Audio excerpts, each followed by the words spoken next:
भवतु सह वीर्यं करवावहै तेजस्विनावधीतमस्तु मा विद्विषावहैः ॐ शान्ति शान्ति शान्तिः.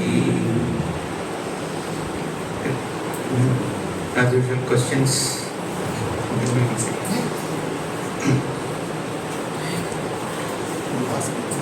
Another question, Vidya? Space, imagination. Space. Beyond space, something which you cannot imagine. Beyond space. Beyond space, how to, not able to get that. See, when we say beyond space, we are talking not something outside of space. Right. Okay. Yeah. So when we say beyond time, see, the moment you say beyond time means you are talking in time, correct? What happens after time is over? That question itself implies you are already in time, right? Similarly, when you say what is outside of space, the term outside itself is a spatial term. So that's why when you are saying you can't imagine outside of space, you can't imagine because you are thinking in terms of space only. So the term beyond space means that on which space itself depends on. That's what it means. Even in the absence of space that exists, when the space is there, it exists. We'll come back to the same thing, right? So that, because so in, let's say in your deep sleep there is no space, right? Swamiji gives one very good thing about time. Okay, he says he said why don't all in one of the camps, US, he says, do me one favor. Okay, this is what he says. It's in the video recording also in YouTube. All of you tonight, just keep one paper and pen near your bed. Okay, just at the time of going to sleep, just note down in paper what time you went to sleep. That's all. So can any of you bring that tomorrow? Is what he asks. Obviously no, right? You never know, because for you to note a time, the observer needs to be there. The time is always dependent on the one who is observing the time, right? So you don't exist in time, but time exists in you. See, that is the thing. So once you understand that, then you are beyond time. So it's the same recognition with space also, right? The space to exist, the observer, the cognizer of the space needs to exist before even space comes. And that before again is in time. So again, so Sadeva Saumya Idam Agra Asit, you say, and that Agra means time. That time also is from same Sat. So that Agratvam actually doesn't make any meaning. Just to understand that all that is here is Sat only. So from Sat time came, from Sat space comes, and from Sat objects come.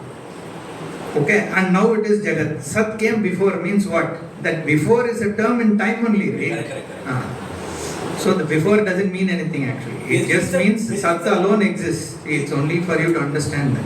Basically it's a projection. Basically it's a projection. Projection from what is being seen. From Brahman perspective there is no projection.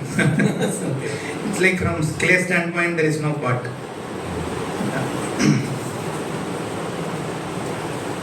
Vignesh, the question matter. Self வந்து எந்த பாடி கூடயும் பாண்டில் இல்லை. Thought, பாடி, பஞ்சகோசா எதுவுமே வந்து self கூட connect இல்லை. Self வந்து தனி அப்படின்னா, செல்ஃப் பண்ணாததுக்கு செல்ஃப் ஏன் பர்த் எடுக்குது? பண்ணுறது பூராமே பஞ்சகோசா, பாடி, மைண்ட் இது தான் பண்ணுது. ஆனால் செல்ஃப் ஏன் பர்த் எடுக்குது? எல்லாத்தையும் செல்ஃப் ஏன் பர்த் எடுக்குது? Okay, and I will repeat the question for the benefit of others. So if all the actions are being done by the non-self, right? It's all avidya karyam. So if avidya is the one who is doing punya papa, your indriya is, ahankara is doing the punya papa. It's not the atma which is bound by it. How come this atma has to be born again? On what basis? That is the question. Okay, see, that assumes it is the atma which is again and again born. Okay, the premise of the question is, so the atma is asanga, but it is the same atma which is being born, right? That is the premise of the question. But the birth is also in mithya only. Okay, you have to understand that. So what is illuminating, like Jaishankarji was often saying, right? It's like the sun. The Brahman is like a sun. Or in the Natakadeepa Prakarana I spoke about, it's like the torch which is there on the wall. And the empty stage is also seen by the same light, like your deep sleep is seen by the same light. Your birth is also illuminated by the same light. Light in this case, light is consciousness, right? The awareness of Brahman. Death is also lighted up by the same Brahman. So that you are enjoying a world is also lighted up by the Brahman. So the Brahman is, that's it. The rest is all as though happening, okay, from what is happening perspective. So it is not the Atma which is again and again taking birth. What is taking birth is also part of the Vidya only, okay. You get that, right? So that avidya on which all the see, the question also is relevant for, it leads to another question. What we generally ask is, a jnani has become a jnani, a person has become a jnani. Okay. So all his karma is gone. Correct? Because there is no person. The karta is gone. Okay. Now suppose he does some karma, karyam. And there is a punyam or papam which is supposed to come. For who is it coming? Because there is no individual there. Okay, so again you have to say when Sanchitam is not there, Prarabdham is not there, Agamyam also cannot be there because all the karma is for the Karta. Okay, the Karta is dismissed, the Ajnanam is gone, so this cannot lead to a Punya Papa for this person. That is why it is said for a Jnani, if for the action that he does leads to some Punyam, it cannot stick to him. So it goes to people who do service to Jnani. It says Atmajnam Pujayet Bhutikamaha. It says whoever wants wealth or any of the worldly things, may you do puja for Jnani, it says. What happens to the Papam? It is said whoever scolds any Jnani will get that. Okay. So that is very relevant, very similar question. So the whole Papa Punya is for the Karta Bhakta only. So once the Ajnanam is gone, along with it is also gone. And this is another relevant question that Pujya Swamiji generally addresses. People ask him, when a person becomes Jnani, what goes first? Is it Sanchitam or Prarabdham or Agamyam? He says if Abdullah has the 3 wives, okay, and he passes away, who becomes the first widow, right? All of them are at the same time because it's dependent on the Karta, okay? So when Karta is gone, the karma is also automatically. So that means your rebirth is also for that avidya thing only. It's not for the Sadatma. From Atma perspective, there is no Jagat, there is no birth, no death, there is nobody. That's the drishti, that's the jnana. When does Jnani realize that he has become a Jnani? Huh? When does Jnani realize that he or she has become a Jnani? See, jnanam happens where? He has been telling it. Every jnanam happens only in your mind. It is a vritti. Just like I know there is a paper, it happens through a vritti called a paper akara vritti. Right? In the form of paper, or the form of paper becomes evident to my mind through what a process of change that happens. Whether your mind goes out, covers the paper or not, that's all okay. There is a Shastra Drishti, and science says that light reflects in the paper and it goes to your retina and goes into your brain, right? But end of the day, there is some process by which, mental process by which you know there is a paper, right? So that is called a vritti. That is sakara vritti because there is an akara. Akara means a form. Okay, a form is there, or let's say in the case of emotion, an emotion is there, and then you know. Okay, it takes the form of the object being known, and that gives you the jnanam that there is a paper or I am angry. That is a vritti jnana. In the case of Atma jnanam also, it is a mental vritti only, which means you are the one who are gaining that knowledge. Okay, but it's slightly different. There is no akara. It is akandakara vritti. Okay, like he said, akanda means infinite. That means you are not going to visualize Atma as an object which is infinite. Obviously not. Infinite you can't fully enclose, right? Infinite doesn't mean it is spatially pervading everywhere. So it's a different kind of vritti. That means a jnani knows at the time itself that he has gained the jnana. So it is, you don't have to guess whether I have gained or not. Once the person, see, your Shastra words will make sense. That is what I can say. When really when you said it is Satyam Jnanam Anantam Brahma, it is self-evident Atma, it is all-pervasive Atma, it is timeless Atma. You yourself will know whether you understand that or not. And that happens through a vritti. And Swamiji says it's an increasing clarity. So initially there will be some kind of knowledge, but over time it gets more ascertained when you do more and more Shravanam, Mananam, Nididhyasanam, it gets ascertained.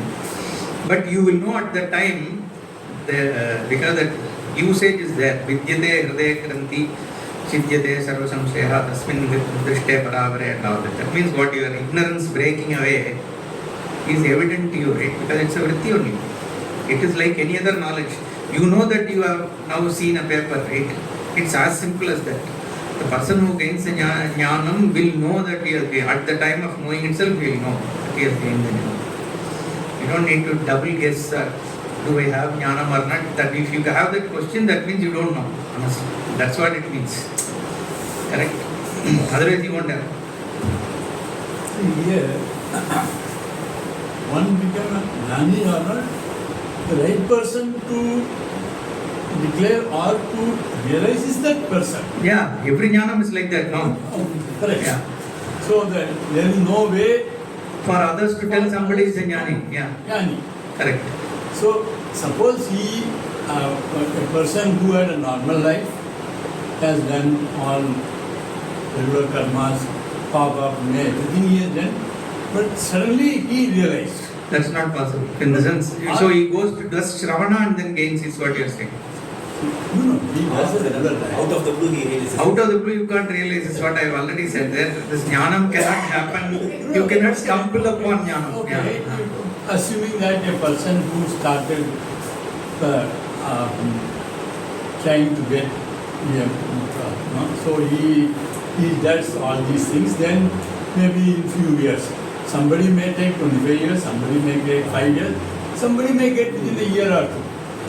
So once he becomes, how all these things, whatever he has done, will not come to him or not, how he can decide or Come to him means you are talking about Punya Papa. Punya Baba, or whether he gets mukti. No, that's a good question. How So, he gets mukti, how others can say that, oh, he has become a... see, others cannot say. Okay. So, what your question about who decides whether your Punya and Papa have gone away from you? That is your question, right? When a person has become jnani, how do you know your Papa Punya has gone away? Is what you are asking, or how does it go away? Is what you are asking. What is the question again? Whether that, earlier you explained that once one who become a jnani, then all this Baba Punya, whatever is there, because he attained the mukti. There is no more birth for him. Is what when he realizes. Right. But in that case, that how you will decide that it will come or not? Who will decide? The person, or how we can say he will not get or Nobody says. It's the Shastra which says. Okay. See, who talks about Papa Punya? It's only Shastra. common person. Common man talks on what basis? The term Punya and Papa was introduced to common man by who? Only Shastra, right? Nobody has seen something called Punya or Papa. The term Punya Papa was, even the entire Adrishta is the karma model is introduced by the Shastra only. Shastra only says there is something called Adrishta, based on which is why you are born some way, based on which only you will gain Swarga, you will gain Loka and all that is said by Shastra. And the same Shastra says when a person's kartatvam is gone and the person becomes a jnani, that Papa Punya happens like this, it goes away. And we assimilate that knowledge because the kartatvam itself, the karta himself is gone. He doesn't identify oneself with the body anymore, with the individuality itself. That is Shastra only. So Papa Punyam is, so again there are two, I told you, right, there are two kinds of mukti we say. One is Jivan Mukti, another is Videha Mukti. Even if a person doesn't get Nishta in the life, the person gains the Jnanam, but he is not in Nishta. That person also, we say, after this birth doesn't get born again, Shastra says, and for that person also the Prarabdha karma and Sanchita karma goes away. This is what Shastra says. Okay. For this, Pramana is only Shastra. Because Baba Punya itself is from Shastra only.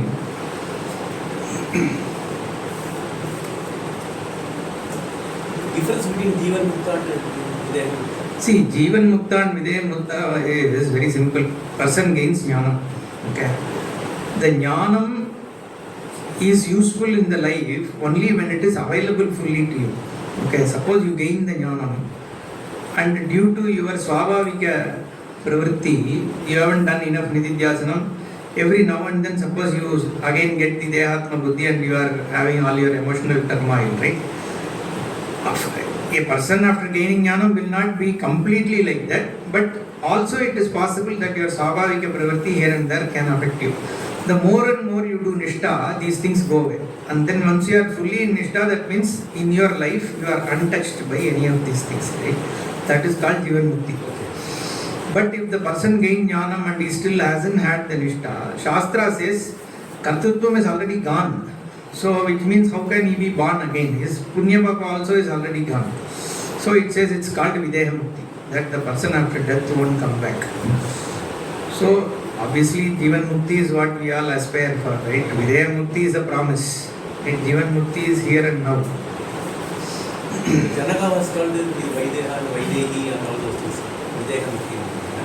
Yeah. Janaka Maharaja is considered as a Mukta. See, generally there is only Jivan Mukti only is primarily spoken.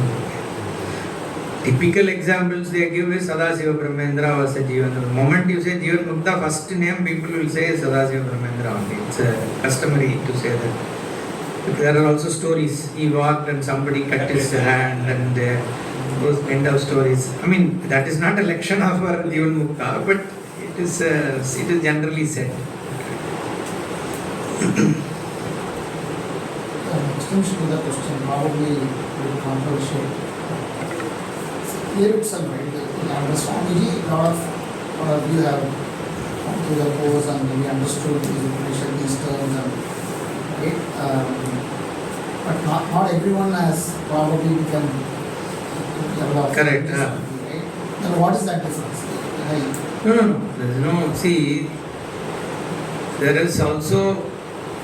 Okay, see, from a jnanam perspective, right, there is no way, even from the earlier days, you would have heard stories, right? There was they say this Konkanava went to somebody and then there was a person doing seva for his parents, and then there was a butcher who was a jnani, and then Adi Shankara's incident also, Manisha Panchagam, some Ishvara came as something and he said, anybody who knows is my guru. So it is known that, and it is well accepted that who has jnanam is only known, like he said, is known only to the person who has jnanam. Okay. The only way you can kind of at least know is when the person starts talking. Okay. You can at least say, if somebody has jnanam, listening to somebody who doesn't have jnanam and talks about Vedanta, he can clearly say this guy doesn't know. Okay.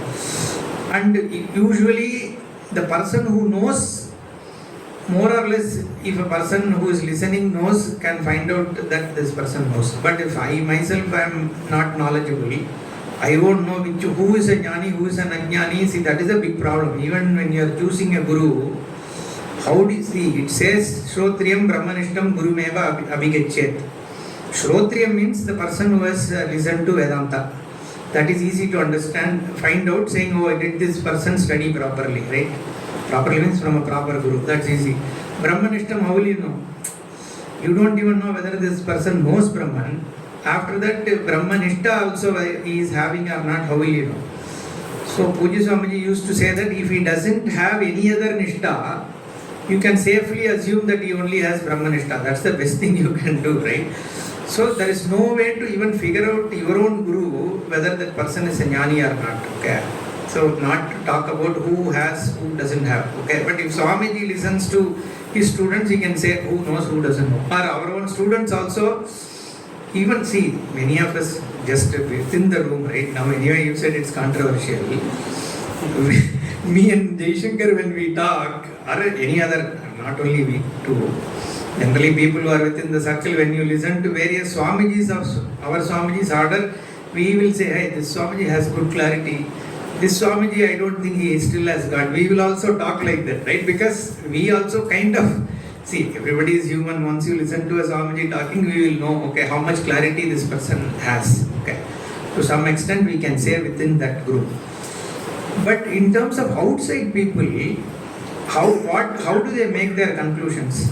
It is purely based on the stature of the person, right? And how effective that person has so far conducted oneself. So, Puja Swamiji or Peedadipati or some of the Swamis who have been continuously teaching, who are knowledgeable and have continuously taught and gained a stature, so we have a way to look at them. That is there. And there is certain greatness about people who have continuously taught, who have gained the knowledge, who have... So there is a difference between, let's say, Puja Swamiji and somebody who have made so much of service to the Shastra, taught so many people, set up the institution. So there is no comparison between somebody like him and any other Swami. But in terms of Jnanam, right, it has to be same, right? Brahma Jnanam is same whether for a or B or C or D. In fact, one person may not be able to teach it properly. Because the Sampradaya, I was telling, right, a person may have gained Jnanam, but still haven't learned how to teach. Right? So Jnanam is not alone enough, right? You should understand Sampradaya on how it has to be taught. See, when we listen to Swamiji, all we focus on is look at the Vastu, right? How do we gain the Jnanam? That is what we focus on. We don't focus on how does Swamiji handle the Prakriya? How did he actually use words? Only little bit we inadvertently pick it up. But we are not focused on that. Okay, then later on whoever is teaching needs to pick up that Prakriya, right? And someone like Swamiji was fully into only Shastra propagation, right? And he has also gained a stature because of lot of other things. But when it comes to Jnanam alone, any of Swamiji's before Swamis or people under him who have gained the Jnanam is the same. There is no difference. But in stature, definitely there is a difference. It's a natural question, right? See, I understand the background of the question, right? Everybody is talking same Brahmajnanam, but everybody is not Swamiji, right? So that's a very valid question. Is there a delta in that understanding level also? Not in the Jnanam. See, Jnanam is a simple thing, right? There are no facets to it. Aham Brahmasmi is a single Jnanam, right? It's not like, only 0.25% of Aham Brahmasmi is 75% you don't know is not possible here. Either you know or you don't know. There is only 1 or 0 only. Okay? So a person is a Brahmajnani or is not a Brahmajnani. Right? The increasing clarity only in terms of how rooted is it for you. That's all. If you have some Swabhavika Pravritti is there or here and there some doubts are there, that's fine. But whether you know the Vastu or not is a one or no answer only. So once another question, or maybe another controversial question. Once you got the understanding, or you, they say you, not just you, Anybody? able to apply that in the practical life. There is nothing called application. Okay, so it is when it is available. Once you know that all that is here is Brahma, your entire vision changes on how you look at the object. You don't have to intentionally practice it. See, we have these terms like it is not enough if you know, you have to bring it to practice. There is nothing to bring to practice because being Brahman doesn't ask you to do this particular thing or anything like that. Only thing we can say is the person will not, see, there is one question which is asked is, there is an yate that is called yatecha vritti or something, the exact term I forgot it. He is there, you say yatecha charanam, yateshta charanam or something. Okay, that is the term used. So what do they ask is, we say for Jnani there is no dharma, there is no kartritva, there is nothing, right? There is no he is not a karta. Na karyam vidyade, tasya na karyam vidyade is what Bhagavan says. He doesn't need to do anything. Ko vidhi ko nishedaha, Shastra says what, there is no rule for a Jnani because nothing can bind him. He is totally free. So the question that is asked, if you let him go free, will he not do papa karma? Right? Because he won't have any guilt hurt. But if he is truly a Jnani, why would he cut corners? Right? A Jnani doesn't have a need to go after worldly pleasures, and for that also cut corners and do adharmic activities. If he is doing adharmic activities, then he is not a jnani at all. So it will be natural for a jnani not to do wrong things. That only we can say. But there is nothing like this person is a jnani, so these are the 10 rules for him. In fact, it's very specifically Shastra says there are no rules and things which can bind a jnani. Because he is everything, he is free. And Shastra lets him free. That's how it is. That is the answer. எந்தெந்த words எல்லாம் வேதாந்தத்தில் நமக்கு வந்து mislead பண்ணும். இப்போ நான் experience பண்ணுறேன், நான் அப்ளை பண்ணுறேன், இந்த வேர்டெல்லாம் யூஸ் பண்ணவே கூடாது. There are many words. Okay, so his question is, what are misleading words? See, there are quite a few things in Vedanta. Many people talk about experience, like this Anubhava. Okay, so there is Atma Anubhavam. They say he is not only learned from books, he has also gained the Anubhava, that they will say. And he has started practicing it, like some people will say. Process. And even to teaching also, how you handle a word is very important, because again, all these things, right? The Atma is all pervasive. You have to qualify those to say what do you mean by all pervasive. Otherwise, you will think like space also we say. The moment you say Atma is all pervasive like space, then our mind will start looking where is that Atma, right? So because you again think spatially. So like that, handling of the words also, there can be many misconceptions. That is why whoever teaches. And then there are very common things, right? This who am I? Keep asking who am I, jnana will suddenly come. Okay, those are kind of things like will mislead. And then why do you need Guru? Guru, what is there between me and God? See, these are very common things. And like they have written down in every shop, Bhagavad Gita, Edu Nadandado, those are, no, Krishna never said anything like that. Okay, there are quite so many misleading things.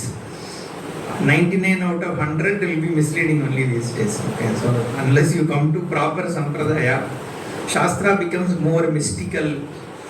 It becomes because whoever doesn't understand, they will spin it their own way. See, the same Panchadashi, I read one Aarsha or some Swami, there is internet, one book is there. He talks as though Turiyam is the fourth supramental conscious state, all those things. I mean, this whole Panchadashi, the way, it is very famous book online. Okay, but it has things like that. There are a lot of people who also write books on this mystical terms. The person who reads it also then will go on a trip. That is a problem. So we need proper sampradaya. That way we have the grace that someone like Puji Swamiji came for the English world. That is another thing. Biggest contribution of Swamiji was, people in today's life, we understand English better than any other language, right? But Shastra used to be spoken only in Sanskrit and some local languages. But he was the one who really brought the sampradaya and brought out new words. Words like cognitive intelligence, cognitive awareness, consciousness, right? Those kind of things, right? Evidence, Atma is self-evident. These kind of words brought out by Puji Swamiji. So that's very important. How you handle words, what words you use, it makes a big difference.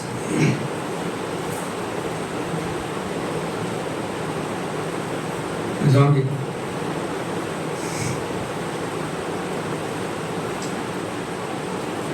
Characteristics of a jnani.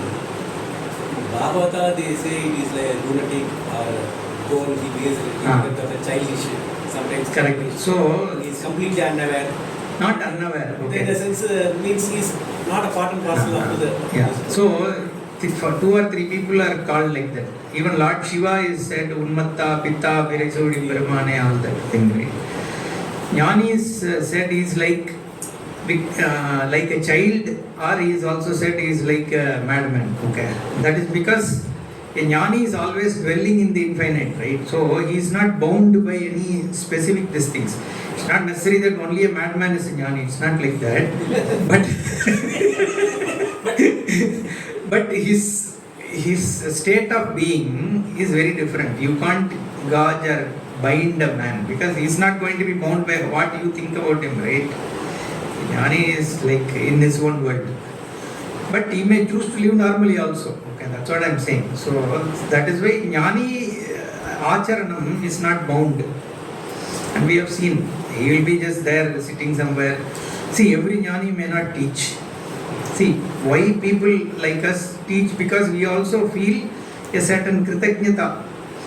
Right? Our Swamiji taught us. See, that is what these things are thinking. Right? He not only taught us, 3.5 years we stayed in an ashram, he fed us without taking 1 rupee.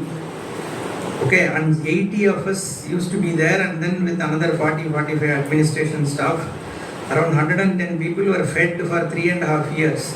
All from his own, he went about all around the world, he earned the money and he brought and fed us and then taught us. Okay, and how much ever we can do as a Kritajnata is not enough. It's not about feeding us, right? Jnanam is the highest, but along with it I am saying these things also.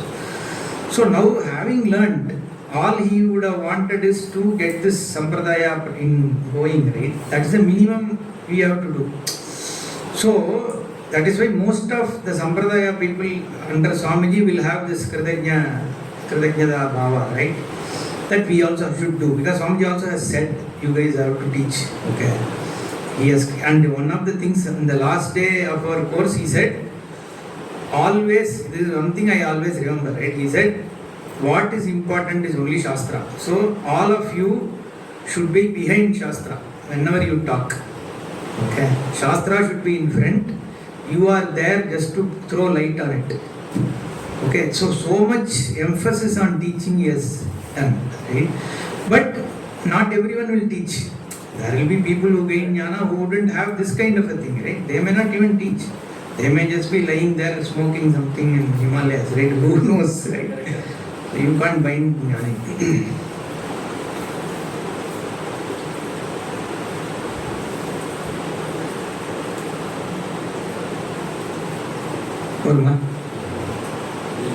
Om Swasti Prajabhya Paripalayantam Nyayena Margena Mahimhishaha O Brahmanebhya Shubhamastu Nityam Lokas Samastas Sukhino Bhavantu Kale Varshatu Varjanyaha Prithvi Sasyashalini Teshoyam Shobharahitaha Brahmanas Santu Nidbhayaha Sarve Bhavantu Sukhinaha Sarve Santu Niramayaha Sarve Bhadrani Pashyantu Ma Kaschit Dukkha Bhavet Asato Ma Satgamaya Tamaso Ma Jyotirgamaya Mrityo Ma Mritangamaya Om Purnamadah Purnamidam Purnat Purnamudachyate Purnasya Purnamadaya Purnameva Vasishyate Om Shanti Shanti Shanti Hari Om Shri Gurubhyo Namaha Hari